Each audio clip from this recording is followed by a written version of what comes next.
Hey family, it's African Osara Co. I am back at you again.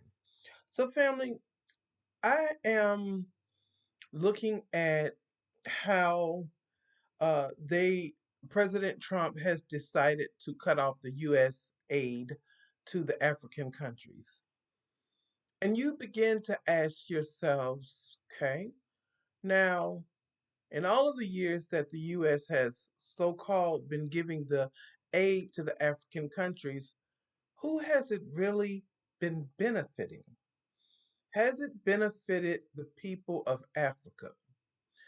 And then they begin to talk about how this is going to disrupt the assistance that the people in the African nations receive, uh, AIDS medication and the inoculations and different things like that.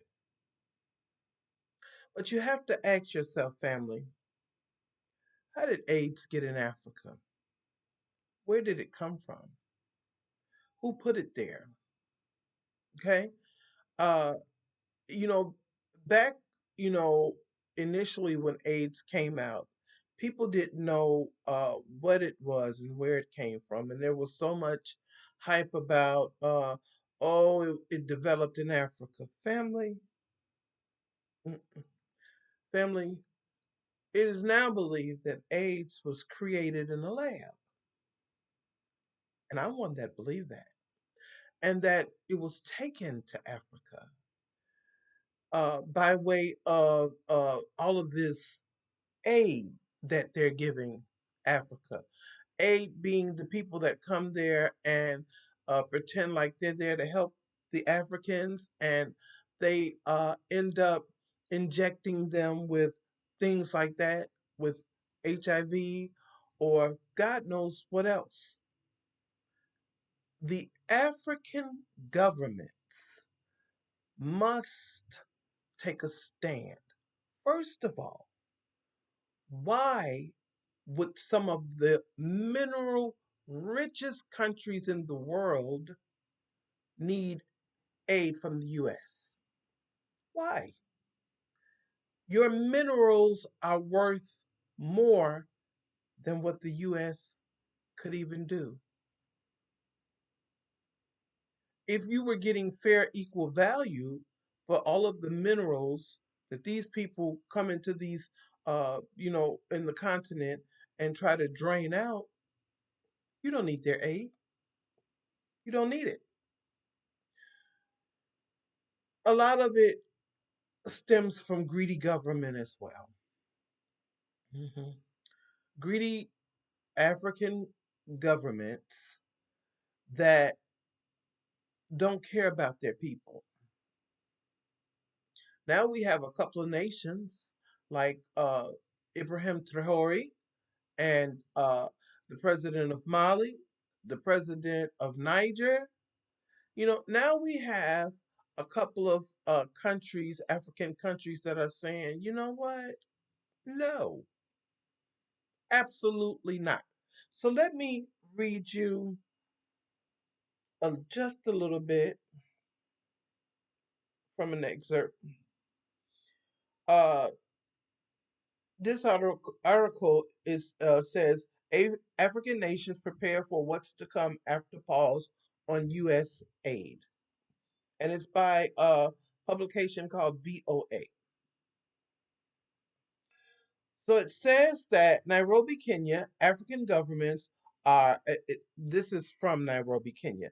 African governments are gearing up for what is to come following the 90-day pause on most U.S. funded foreign aid as they worry about the potential effects.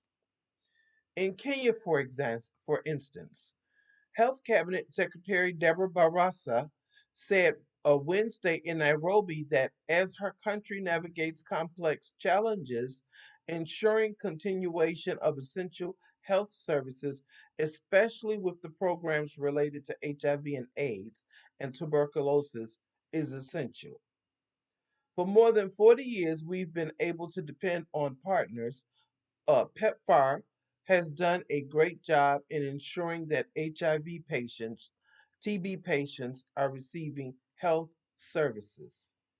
Referring to the U.S. President's Emergency Plan for AIDS Relief, a program that works with partners in 55 countries worldwide. With more than 3.7 million being on HIV medication in Kenya, now just think about that. I believe it's critical for us to think of sustainable solutions and alternative forms of funding, Barissa said. While the freeze has been modified to allow waivers for life-saving humanitarian assistance, including core saving medicine, which may apply to health programs such as PEPFAR, many countries are working to assess the implications of what may amount to an end of U.S. foreign aid. U.S. Secretary of State Marco Rubio said the waiver is clear. If it saves lives, if it's emergency life saving aid, food, medicine, whatever, they have a waiver. I don't know how much clearer we can be. He's a nasty one that we need to send back to Cuba, wherever he came from. South Africa, with 7.8 million people with HIV, has been one of the biggest beneficiaries of the PEPFAR program the past 2 decades.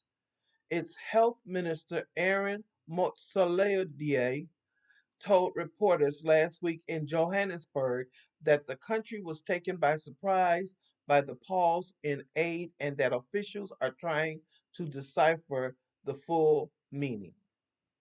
This week, Motsoaledi met with U.S. Embassy officials to discuss bilateral health cooperation and the new U.S. policies on assistance. The two sides promised to keep the communication channels open as they discuss life saving health partnerships, according to a joint statement after the meeting. I'm going to stop there. And this is what I don't understand. During COVID, the cases of COVID were so small in Africa, but in every single European nation, the numbers were through the roof. That tells me when you equate a certain demographic of people into the mix, hence, when all chaos is apparent, family, Africa has to be very leery of America and the foreign aid that they're giving. The foreign aid is also uh, aid that is going towards financially supporting coups of in different countries, and all sorts of other things, providing weapons for those coups, providing weapons for terrorists that are coming into those countries to upstage the governments.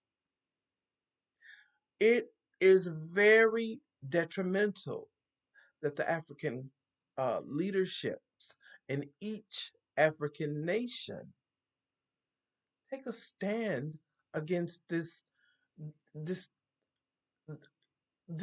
is going to be genocide if they don't watch it. Again, I ask the question, how did AIDS get in Africa?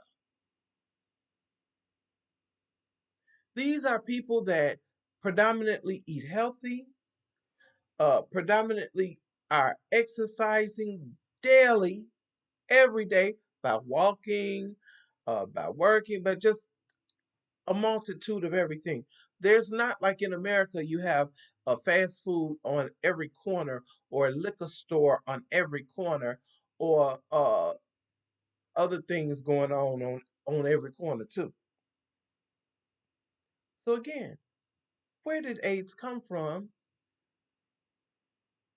and how did it get to the African continent? And again, I ask you to think about that and ask yourselves that same question. Yeah, I'm not saying that there are not some irresponsible people that are not practicing safe relations, physical relations with other people. But I'm saying, first of all, the concepts. Now, I'm not saying that there are not things, like I said, that don't happen in all countries. But for the most part, the people in Africa have beliefs as of family and marriage and things like that. It's not it used to didn't be, and it's not a huge area for some of the things that are going on in the West. So, again, family, I just say that we have to be very mindful when we see these things occurring, and we have to know. See, let me tell you one thing Black Americans know. We know our enemy. We've been locked in with them for over 400 years. So we know them very well. We know the things that they are doing or will do, and we know the things that they won't do. And there's very few of things that they won't do. They have put drugs in the Black community. They put HIV in the Black community. They have did so many things against the Black community in America. Trust me, they're doing them in Africa as well. I saw an excerpt about a about and it was about a Gambia, and there were a lot of old white British women flying over the Gambia to sleep with a bunch of young Black brothers. Family, it's ridiculous. And then you see a lot of these young Black African men from Nigeria marrying these old, decrepit white women.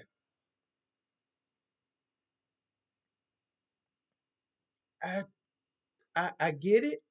I I get it, but I don't. I understand that you're trying to make some moves and do some things, but that is not the way to do it. Because a lot of times these people are carrying diseases and germs, such that some of you have never seen.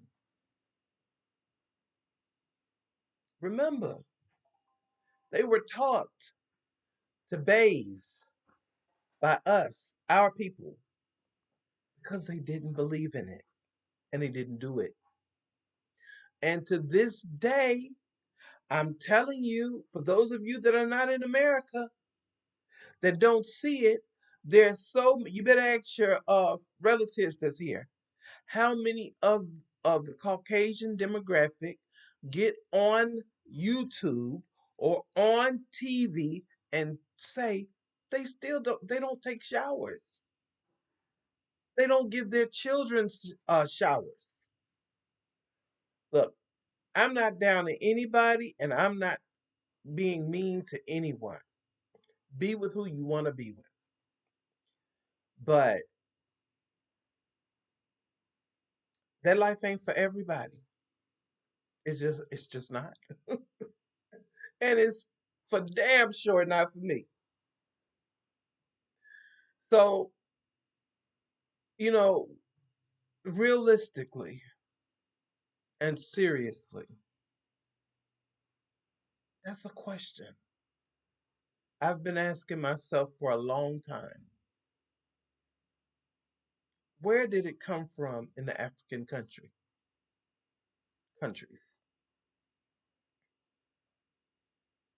South Africa, Kenya, the Gambia, different places. These people are nefarious. The African governments that are not aware need to become aware and learn their enemy. This is our open enemy for for for years, for thousands of years. And we need to really understand that. All right, family, I thank you so much for watching this video. Please like, share, and subscribe. And for my ride or dies, I thank you so much. Keep coming back, family. All right.